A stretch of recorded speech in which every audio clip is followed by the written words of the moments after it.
How far is too far when you're trying to witness to someone? A famous Christian pastor once gave a shocking sermon that many people are still confused about. While trying to win over his audience, this preacher actually quoted directly from pagan Greek philosophers and pagan poets. He recited inscriptions from pagan altars in his sermons and toured pagan holy sites. Who was this pastor, and why did he do this?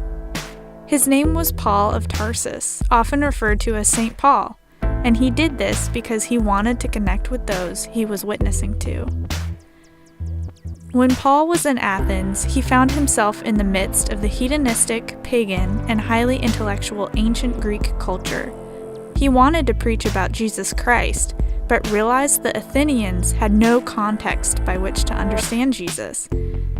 They were used to gods like Zeus, Apollo, and Eros, not Yahweh or the Hebrew Bible. Paul knew the art, philosophy, and religious literature of his day. He was culturally Jewish, but he was also familiar with the Greco-Roman world. Paul could speak in their language, and he did.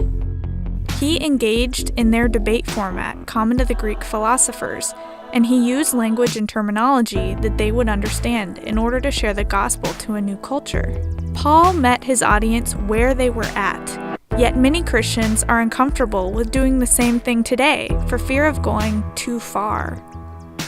How far is too far when trying to witness to someone?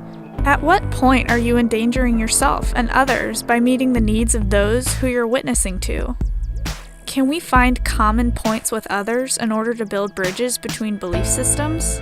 Is it possible to find cultural vehicles for communicating the gospel in our own culture? What about musicians who use modern music styles to promote a Christian message? Or writers, filmmakers, or philosophers? Can they translate the truth into new forms without distorting the message?